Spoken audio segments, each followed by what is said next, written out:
حضرت عبداللہ ابن عمر رضی اللہ عنہ کی خدمت میں ایک نوجوان آیا اور آ کر کہنے لگا عبداللہ میں نے اپنی اماں کو بیت اللہ کا طواف کرایا ہے اور کندھے پہ بوڑھی ماں کو اٹھایا ہوا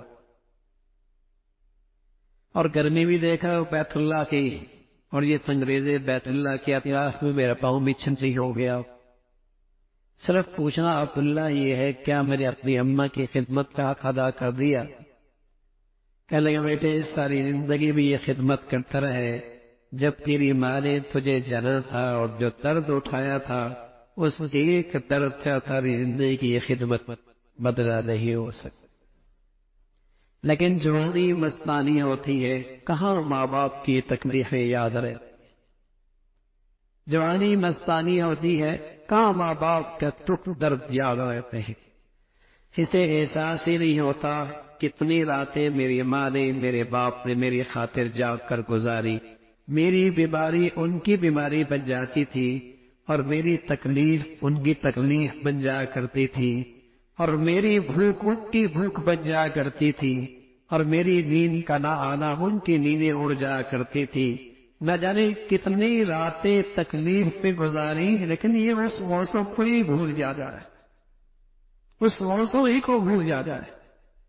حالانکہ اللہ نے جب اپنا حق بتایا، اپنا حق ایک جملہ کا اللہ تعبدوا الا ایہ، لیکن جب بات اماں ابا کی آئی وبالوالدین احسانا اما یبلغن عندک الکبر احدہما او کلاہما فلا تقل لہما اف ولا تنہرہما وقل لہما قولا کریما واخفض لهما جناح الذل من الرحمة وقل رب ارحمهما كما ربياني صغيرا.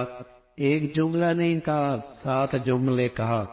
کندھے جھکا لینا، آج نہیں دکھانا، انکساری کا مظاہرہ کرنا، تحمل کرنا، برداشت کرنا، سارے سبق دیے اور فرمایا یہ سب کچھ بھی ماں باپ کی خدمت میں کر ڈال، پھر بھی حق ادا نہیں ہو سکتا.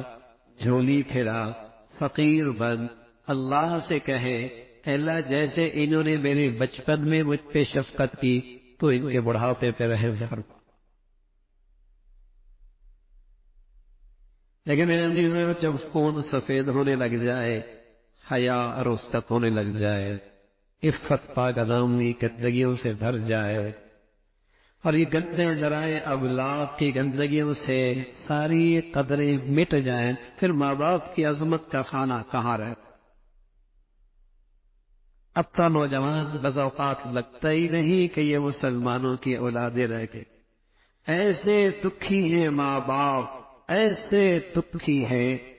یہ اولاد کا دکھ ہے بھی ایسا میرے عزیزوں کہ نہ کسی کو بتا سکتے ہیں نہ برداشت کر سکتے، نہ کسی کو بتا سکتے ہیں نہ برداشت کر سکتے ہیں. اس سے اندر کا خون خشک ہوتا ہے، ہڈیاں پگھلنے لگتی ہیں. کس کو بتائیں، کس کو بتائیں؟